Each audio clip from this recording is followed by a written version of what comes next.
if you are struggling at uni, definitely go and talk to someone in the student support, because they are wonderful people, and they can really help you. No matter the size of your problem, they can help you sort things out. So definitely lean on people, because like you said earlier, there's some people you meet that just want to help everyone, like off-duty paramedics that still take calls and all this stuff, and the people you meet at student support generally are those sorts of people that just want to make you a cup of tea and just listen to you and help you out. So if you are struggling at uni, don't be put off by the stories, and go and seek that support. Hi everyone, Asim here again, your host and founder of Healingclouds. Today we're in conversation with Ben West. Ben is a mental health campaigner calling for mandatory training of teachers in mental health awareness, workspaces to realize the importance of mental health support, high-level discussions in workplaces about enhancing employee well-being, and he is also a LinkedIn changemaker. Hi Ben, how's it going? Hello. Yeah, I'm good, thank you. How are you? Good, thank you. Well, once again, thank you so much for doing this for us today. My pleasure. And I'm looking forward to our conversation. Ben, before we get into the questions that I have, would you like to tell us a little bit more about your journey and what led you into the mental health space? Of course, absolutely. So first, let's picture myself 4 years ago, 16, 17-year-old. I had absolutely no idea what mental health was. Absolutely no idea what those two words meant, other than sort of the words that we associate with it, like depression and all of this stuff, and just sadness. And so when in 2017, in September 2017, I was told that my younger brother had depression, I had absolutely no idea what that was, and it very much went straight over the back of my head. And really at school, I remember no one really knowing what it was, no one really knowing where the support was or anything like that. And then come January 2018, very unexpectedly and very tragically, Sam took his own life. And then, as you can imagine, the severity of mental illness, the severity of what he was going through, the severity of mental health in general, very much became apparent, and it hit me how horrendous and misunderstood a lot of this stuff is. So among the sort of the messages that I got saying, "Oh, so sorry this has happened, let me know if you need anything," blah, blah, blah, I think I must have got well over 100 people actually message me and talk about mental health, and a few even talk about their own struggles, and one or two actually said that they'd attempted suicide themselves and hadn't told anyone. And I remember that was the moment where I was like, oh my goodness, this is happening a lot more than I thought it was. And I almost felt this guilt almost on top of everything else I was going through, that these people that I'm meant to know didn't feel comfortable talking to me about issues that genuinely are changing their life, and they didn't feel comfortable telling me, a friend, and I kind of felt guilt for that. And so I felt like I had a responsibility to try and do something to help those people that I'd heard from, that have told me in confidence about something they were going through. I wanted to help them feel more comfortable to open up and talk about their own experience.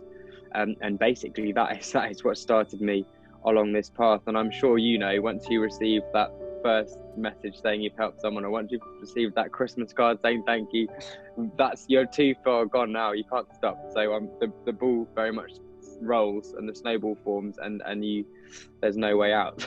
But no, basically we started campaigning it, and from then we've just gone from strength to strength, and the support has been absolutely incredible. And we've got to a point now where we're having conversations with the government, conversations with the Prime Minister about tangible change, which in 3 years is, well, not even 3 years, 2.5 years is unreal. So yeah, that's pretty much me and my journey. That's amazing, really. I mean, because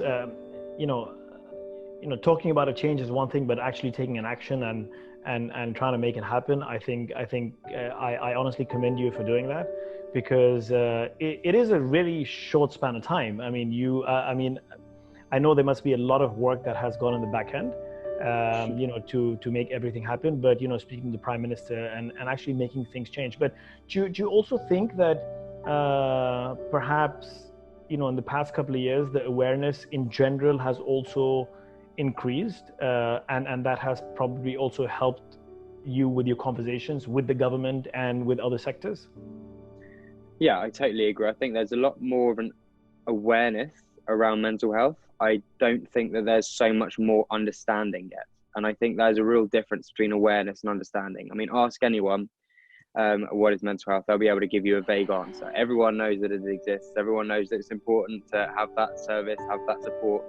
But actually, I don't think there's that understanding yet, that widespread understanding of the impact and the severity of a lot of these things. And that's something that we're still trying to tackle.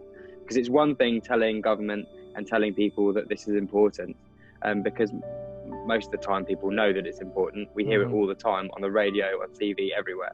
But it's another thing entirely to actually make someone understand why it's important. And I think that's a really important question that we need to ask people is, yeah, we know it's a thing, but why is this important? Why do we need this to happen? Why do we care? Why do we need support? And actually give people that understanding of how severe it can be. I think you're spot on with that. So yes, there is an awareness, but it's the education piece which is missing. And I think you're spot on where you're campaigning for teachers specifically to have the training in mental health awareness, because I think that is also important, and that is where perhaps the education piece comes into play as well. So I mean, if you could shed a little bit light on that. Yeah, of course. So after we'd done our first sort of big event to raise awareness for mental health in 2018, I started talking to people about what could we do next, how can we keep this ball rolling. And at one point I had a conversation with a teacher, and part of that conversation they told me that teachers don't receive any training in mental health awareness whatsoever. And I was kind of shocked. I didn't really, to be fair, I didn't believe them. I thought that was just maybe their experience. I didn't believe that at all. So I went and researched it, and I found that actually teachers don't receive anything, and they're very, very lucky if the two words mental health come up at all in the year's worth of teacher training they undergo. And that to me felt wrong. That felt like we weren't fully equipping them with the right skill set for this ever-growing challenge that is mental health within schools. And I feel like, through these conversations I've had with teachers, there is this massive demand for teachers to know what to do if they face a child that they know is having a crisis. And for a lot of teachers, they don't feel like they're capable or have the knowledge or skills to actually approach that student and put them into the right care, into the right support, or start them on that conveyor belt of support that they need to get onto. And I think that's really the reason that we started this, is because a teacher's trained in how to use an EpiPen, right? But not in what to say to someone that's threatening suicide or cutting themselves. And I think, if you compare how many students die every year in a classroom from an anaphylactic shock, I can guarantee it's much, much less than the number of students that are dying from suicide, or the hundreds of thousands of students that are self-harming and in a really dark place. So I think there's an absolute necessity for this training to be part of their teacher training, and that's really what's fueled that element of our campaigning. And when you talk about the students now, I mean, if the younger students or if the university students, you think they're more open to talking to people about their mental health or seeking help? Is the mindset of the younger generation also changing opposed to how it was before, in your opinion?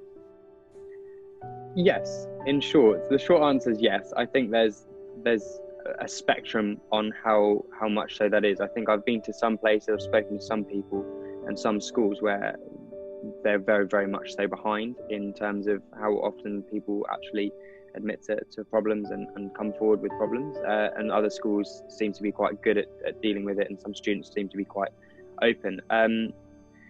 It depends on what we're comparing it to. I mean, if you're comparing it to 50 years ago, yes, we're doing an incredible job, but over the last few years, I think we're making progress. But I still believe there needs to be a revolutionary event that needs to take place that starts to bring education into the 21st century, because it's still lagging behind. It really is. And I think until that revolutionary change happens, which I'm proposing is training all teachers in mental health first aid, and starting to actually take mental health seriously in school, then I don't think we're ever going to, until that point, we're not going to see a massive change in how likely students are to open up. I think, how can you expect students to be open about mental health when you don't teach them about what it is? And it doesn't occur in everyday conversations. It doesn't occur in your lessons. Then how can you have like one assembly from someone and then expect everyone to be like, "Miss, I've got a problem," sort of thing? That's so unrealistic. You need to put in the foundations, and you need to actually grow this from the ground up and start implementing education to young people in PSHE or wherever you want to do it, but people need to be taught it. And that revolutionary change is where we're going to see the uprise in people talking. But like I said, compare it to 50 years ago, and we are doing much, much better. And I think young people are more likely to open up than they would be that many years ago. So that's a positive. We can take that win.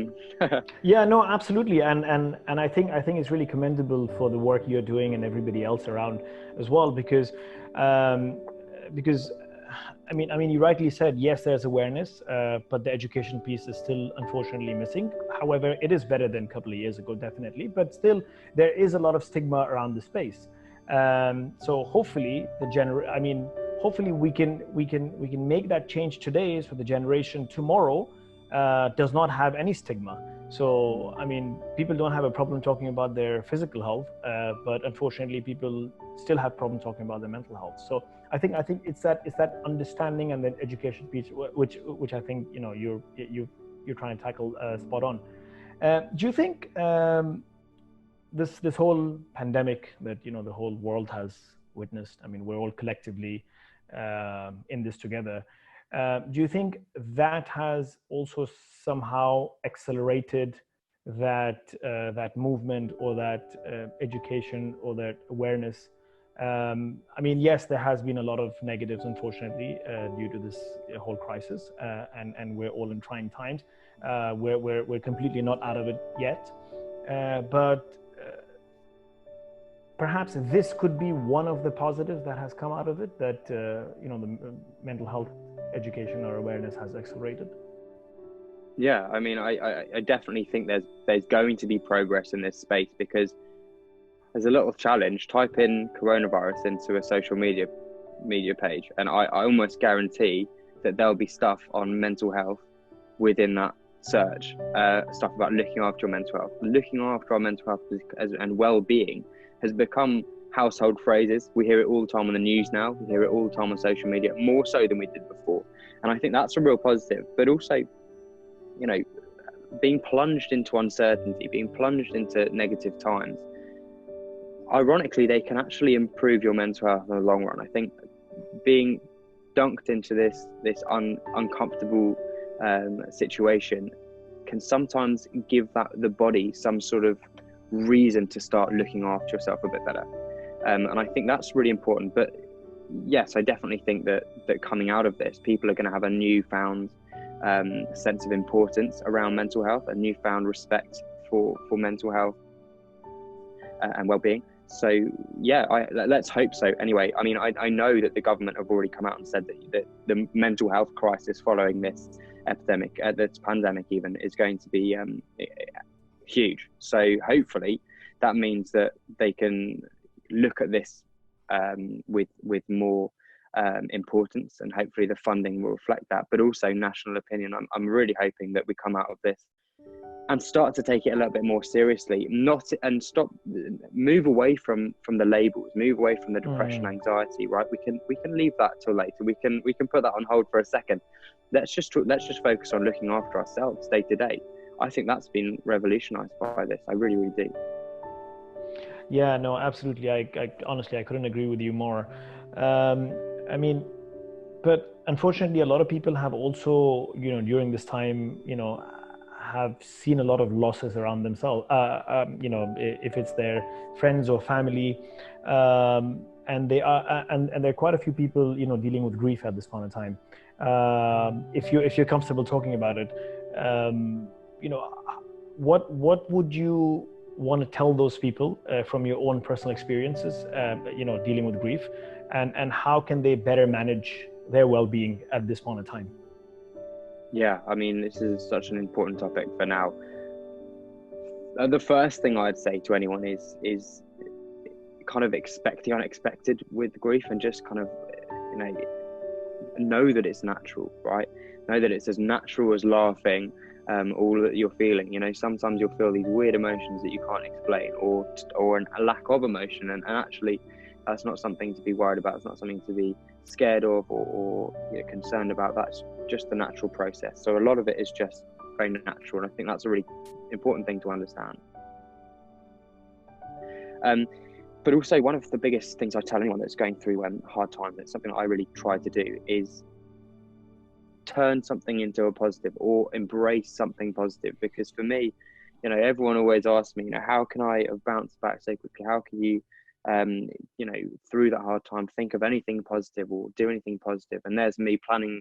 Back then, we were planning our first mental health event, which was a long walk, and we were all dressed in pink, and we were all smiling, laughing, trying to make it into something positive. And really, for me, that was paramount to actually recovering, was trying to find that positive.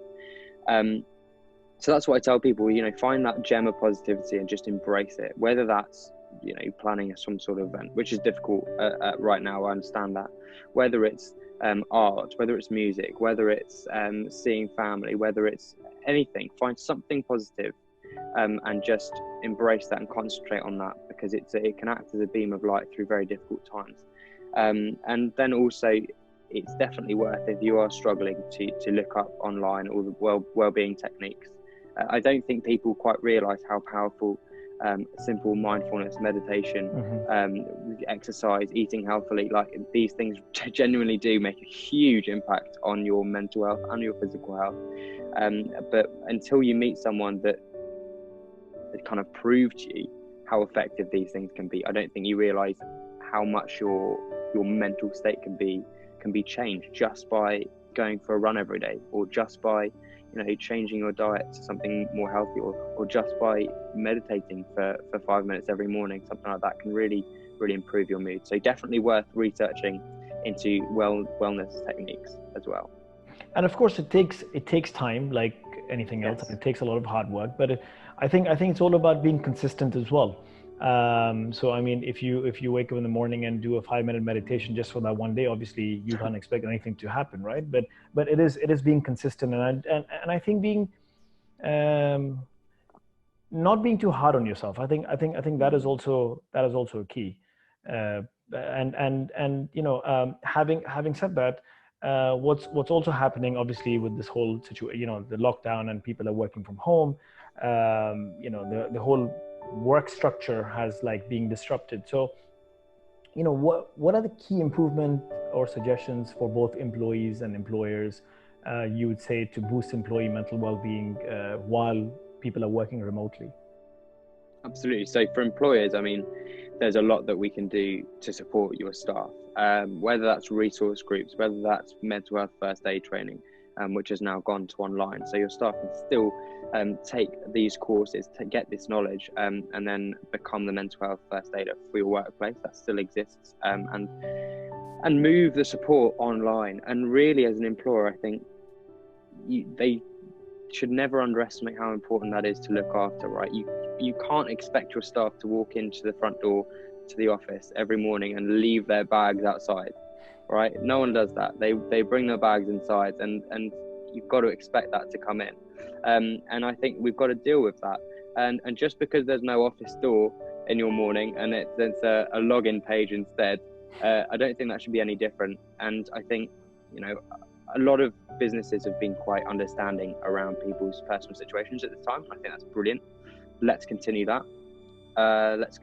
Because it's so important. I see every day people I talk to give me horror stories from their own workplaces where people are being treated like robots. And I think that's such an old-fashioned way of doing anything, because we know how ineffective it is. We know how much it costs to just put people on the side and pretend like nothing at home exists or matters. So there's definitely stuff that employees could do to help. Resource groups, setting up check-in calls, something as simple as having a one-to-one call where you just go, let's talk. Let's not talk about business. Let's just talk about you. How are you doing? Right? over a cup of tea with your line manager or something like that. Just give someone the opportunity to have half an hour just to talk about stuff that they wouldn't normally talk about at work. Really, really important to do that. Give people that ability to open up about things they wouldn't be able to talk to people about usually. And I think that's something that we can definitely do online, but something that we can definitely continue as well. As employees, I think it's really important that we understand. I mean, I'm 20 years old, and I've been to Downing Street. I've talked to the Prime Minister, and a big message that I have and try and persuade people to believe in is the fact that no matter who you are or where you are or how low down in the company you are, you always have the power to change, to make change on a large level. So if there's something that you think should be in your company, if there's something that you think they should be doing or something that they should be supporting you around, or you have an idea, or you want to get these check-ins sorted, or you want a mental health first aider in your workplace, tell someone. Approach people, talk about it, push it, because genuinely you'd be surprised to see how many people have been in the same situation and have created some real tangible change within their own environment. So I think there is a lot out there that isn't happening that should be happening, and if you think there's something that you can do or someone else can do better, let them know and chase that change, because it doesn't come if everyone just rolls over and accepts that it's not there. And you're absolutely right when you said, I think the change starts from you. So, and you'd be really, pleasantly surprised when you actually speak up. You're bang on where you said, you'll find so many people around you who share the same thoughts, share the same experiences. But unfortunately, when we're going through something difficult, we think that this is just my problem and nobody's going to understand. And you'd also be surprised that not just a lot of people share your same experiences, but a lot more people will want to help you, because there is a lot of help out there.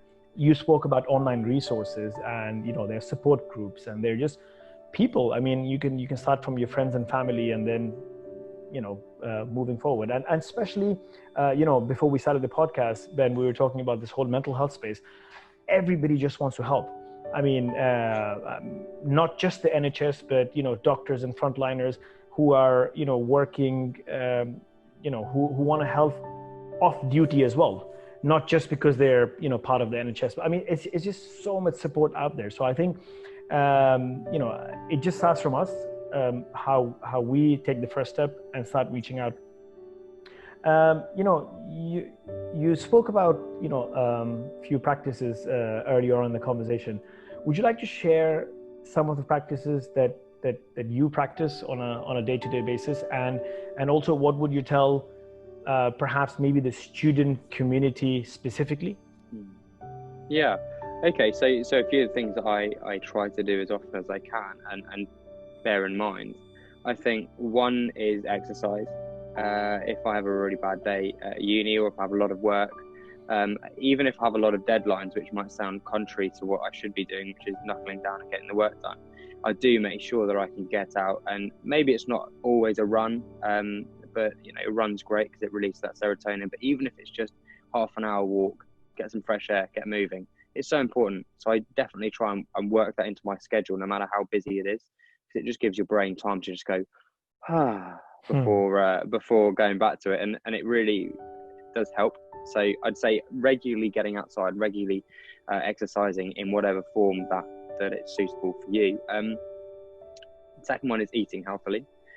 Obviously a little bit difficult for me being at uni, but trying to get all of those vitamins and minerals. I'm good. I'm working very closely with a company called The Gut Stuff, which does a lot of research into the gut-brain axis and how nutrients and our diet affects our mental health. And I think there's a lot to be said for taking the right nutrients and taking the right vitamins and minerals to keep our whole body working as well as it should be, and that includes our brain. So eating healthily and ticking the right boxes there is something that we should just do day to day as much as we possibly can. And a third one, actually our third one I'd say is sleeping, because I think so many people, especially within the student community, don't get enough sleep. And don't get enough sleep regularly. Like, it's okay to have a long night one day, but regularly that can be very, very damaging to our mental health, quite long-term damage as well. So making sure that we do have that in the back of our mind, and do try and catch up and do try and get enough sleep, because we've all woken up feeling awful. We all woke up and then felt like we haven't gone to sleep at all. We've all had that feeling, and it builds up, and I think we'd be surprised how much that can actually affect your daily mood. And then number 4, my fourth one, is a bit of a weird one, but it's talking to myself. So literally having a conversation with myself, like I'm doing right now, just talking to myself in the camera, chatting. And I'll give you an example. End of first year of uni, I didn't really know what I was doing. I didn't really know what my plan was. I was kind of, I had a lot of work going on. I was a little bit stressed. And I remember just taking a moment out, and I had a bathroom with a huge mirror inside it. Like the whole wall was a mirror. So I just sat in my bathroom. I looked at the mirror, and I was just talking to myself in the mirror. And I was addressing myself as Ben, which this is so weird, but it really worked for me. Addressing myself as Ben, and I just talked to myself, and talk myself through these problems in a really positive way. And I was like, right, here's what we've got to overcome. How are we going to do this? What are we going to do? Tomorrow I'm going to go and talk to this woman, and she's going to give me some advice there, and kind of give yourself a little bit of a pep talk. Because I think if you actually take a step back throughout your day and you look at how many times you talk to yourself, it's quite regular. But then if out of those times, it's almost 100% negative, So taking time to actually talk to yourself in a positive way, or talk about situations to yourself in a positive way, is a huge thing. And if you can do that regularly, it will change your mindset. And I think that's something to bear in mind, is to not only talk to yourself positively more often, but actually set a time to go and have a conversation with yourself, because it's done wonders for me. So those are my 4 top tips. And then you said just to mention, something that students can do. I've been doing a lot of work. I'm at the University of Liverpool, and I've had a lot to do with the student support there. We've had a lot of meetings. And when you go to uni, there's kind of this feeling that student mental health support is not very good. And in some cases that's true, but actually in the majority of universities I've come across, they've been very, very good. They've just been very badly advertised to the student body. They've got professional help available at uni, and you have access to that as a student. And okay, some cases that people know about have had a bad experience through the support services, but I think that students, we shouldn't be put off by other people's stories, right? So if you are struggling at uni, definitely go and talk to someone in the student support, because they are wonderful people, and they can really, really help you. No matter the size of your problem, they can help you sort things out. So definitely lean on people, because like you said earlier, there's some people you meet that just want to help everyone, like off-duty paramedics that still take calls and all this stuff. And the people you meet at student support generally are those sorts of people that just want to make you a cup of tea and just listen to you and help you out. So if you are struggling at uni, don't be put off by the stories, and go and seek that support. I'd actually like to echo that, and I completely agree with you, Ben, because a while ago that was my impression as well. That the whole support system is really poor when it comes to universities. Of course, because one of the other factors is that we hear about a lot of students committing suicide. So we're thinking, why is that happening? Perhaps there isn't enough support. But I think that boils down to the fact of the education piece more than the actual university or college having the support system. And I think the entire support system has just ramped up even more during this whole crisis. So all the universities and the faculty and the students that I'm speaking to across the country, I mean, they've just ramped up their support like there's no tomorrow, which I think is just fantastic. So yeah, I mean, it's just a matter of students also taking charge of their own mental well-being and asking for help, because there is a lot of help out there. And we all suffer from, we all have mental health. It doesn't matter if you're a student, if you're an entrepreneur, if you're working in a company, if you're a mother, your father, everybody's has some sort of mental health, and it's okay to talk about it, because there's a lot of help out there. And honestly, I think it's phenomenal what you're doing, Ben.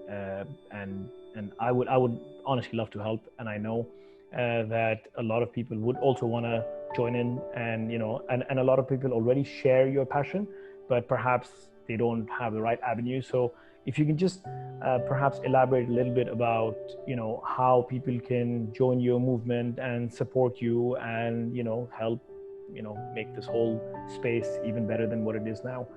Where can they find you, and what can they do?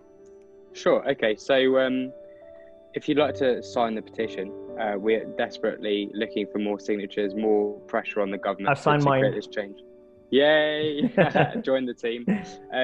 That can be found at www.change.org/save-our-students, and it takes about 30 seconds to sign. Very, very easy. If you'd like to follow me, bit of self-promo, that's the best place to find any of the stuff that's going out. We've got a lot of stuff that's going out on Instagram in the next few weeks, stuff to promote. So my username is @IamBenWest. Follow me on there. We'll be putting out loads, like I said, of new stuff that we're announcing very soon. And then obviously on LinkedIn. LinkedIn is a platform that's growing for me because I'm involved in a campaign with LinkedIn to show that it's not just about using it as a sort of online CV. It's actually a lot more than that, and you can have real conversations with real people and create real change. So follow me on LinkedIn, basically. Follow me everywhere. Why not? Twitter, everything, right? But absolutely. No, honestly, it's been a joy to be on this podcast. Thank you so much for having me. And if anyone does want to hear more, all of those places, I thank you very, very much for going and looking to find out more. I think that really means a lot to me. All the support means a lot to me. It's been wonderful. Absolutely. Well. I think you deserve all the support, and you deserve all the success that you've had so far, and wishing you all the best for your future, because I think you're doing a fantastic job, especially somebody at your age. Before I let you go, I would actually like to bring that up again, because a lot of people think, perhaps maybe I'm too young, or I'm too old, or I don't have the right designation. But I mean, you are, your testament. I mean, at your age, you have been speaking to the government, you're speaking to the Prime Minister, you're actually making life changes, which I think, is a lesson for all of us listening. And I'll make sure to put in your all your social media handles on this podcast as well. So please follow Ben. Please support him. I know I have, and I'm going to make sure that our team does the same. So yeah, it was an absolute pleasure talking to you, Ben. Keep going. We need many more of you, and you're doing a fantastic job. Thank you so much. Pleasure's all mine. Thank you so much for having me. Pleasure. All right. Take care of yourself. Bye.